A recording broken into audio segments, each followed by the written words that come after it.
최근에 중국과 대만에 관여하지 말고 모두 CC하면 된다 이래가지고 비난을 받은 바가 있습니다. 그런데 뭐 가질 수 있는 입장인데 이건 너무 친중국적인 입장 아니겠습니까? 어떻게 생각하십니까? 너무 단편적인 생각이라고 생각되고요. 제가 드리는 말씀은 국익 중심으로 판단해야 되고 대만과 중국 간의 그 분쟁에 우리가 너무 깊이 관여할 필요가 없다. 현상을 존중하고 우리는 거리를 유지해야 된다. 대만과 중국이 다투면 뭐 대만에도 좋은 관계를, 중국에도 좋은 관계를, 다른 나라도 좋은 관계를 유지할 필요가 있다. 제가 그런 취지의 말씀을 드린 것이고요. 중국 친중이다 이렇게 생각하는 것은 참 정치인으로서는 좀 적절치 않은 표현 같습니다. 예, 그런데 이런 관점에서는 그러면은 앞으로 국제적 분쟁이 발생했을 때 다른 나라도 우리에 대해서 비슷하게 생각할 수 있는 거 아닙니까? 미국 입장에서 트럼프가 한국이 북한하고 좀 싸우면 어때? 우리 그냥 둘 다 CC하면 되지 이렇게 나오면 곤란한 거 아닙니까?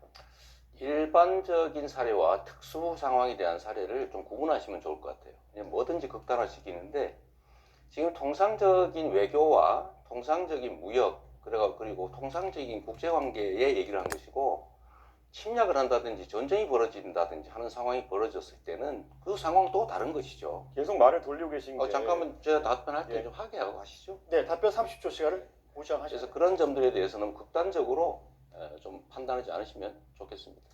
대만과의 관계에서 서로 잘 지낸다 이런 것은 최근에 대만 해협에 대한 위협이 가중되는 상황에서 유사시 발생했을 때 어떻게 대응하겠느냐라는 취지의 그런 질문일 텐데 결국에는 유사시엔 다를 수 있다는 취지로 또 답변하신 거 아닙니까? 그럼 이걸 또 대만이 듣고 중국이 듣고 또 다른 생각할 텐데 이런 식으로 외교에 대해 가지고 하루 자고 일어나면 맨날 답변이 바뀌는 듯한 모습을 보이시면은 신뢰가 떨어지게 되어 가지고 결국 외교 관계 속에 불리한 입장에 놓이게 됩니다. 결국 양안 관계가 발생했을 때 유사시 상황이 발생했을 때 개입하겠다는 겁니까? 안 하겠다는 겁니까? 침략을 당했을 때 대만이 모든 상황들을 가정을 해가지고 극단화시켜서 판단하면 문제가 생깁니다. 상황이 전개가 됐을 때 그 상황에 맞춰서 유연하게 판단해야 되고 그 판단의 기준은 역시 대한민국의 국익이라야 되고요. 그럴 때 일단 어떤 걸 가정했다고 해서 그대로 밀고 나가면 절대로 안 되죠. 이 외교 관계는 특히 격변하기 때문에 상황에 따른 판단들을 달리 해야 됩니다. 지금 어떤 상태를 가정하고 결정해놓고 상황이 바뀌어도 그대로 가겠다 하는 것은 정말 위험한 생각입니다. 예. 이재명 후보의 공약 중에 보면요 해남의 솔라시도 부지에다가 결국에는 데이터 센터를 왕창 만들겠다 그리고 그를 위해 가지고 풍력 발전 서남 해안의 풍력 발전을 많이 활용하겠다 이런 말씀하시는데요. 우선 기본적으로 풍력 발전이 데이터 센터의 안정적인 운영을 위한 알맞은 에너지원이라 보지 않습니다. 그렇기 때문에 결국에는 전라도에선 위에 영광의 원전이라든지 아니면 여수에 있는 화력발전소 등을 이용해가지고 전력을 공급해야 될 것으로 보이는데요.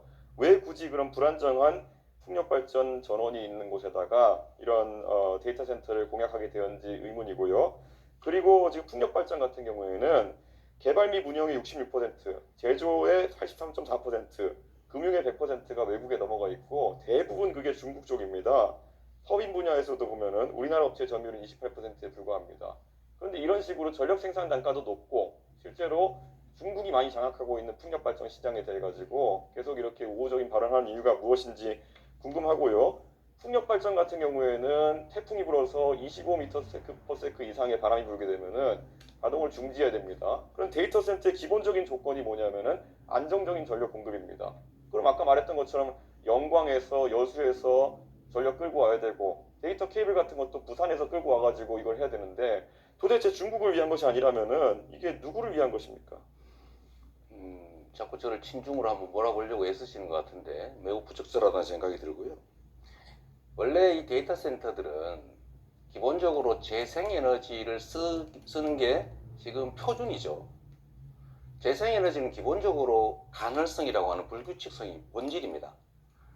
그래서 이 SS라고 하는 시스템을 있는 거죠. 에너지 스토리지 시스템을 만들어서 많을 때는 저장하고 적을 때는 공급하고 또 기저전력도 공급할 수 있기 때문에 불가능하다 생각하는 것 자체가 좀 잘못된 생각인 것 같습니다. 그 ESS라는 것도 하루 이틀 버티고 2, 3일 버티는 것이라서 제가 구체적으로 태풍 같은 상황이 발생해가지고 4, 5일 동안 만약 풍력발전기가 가동하지 않게 되면은 계통 자체가 흔들리게 된다라는 말씀을 드리는 건데 그렇게 자꾸 피상적으로 말씀하시면은 토론이 되지 않습니다. 그래서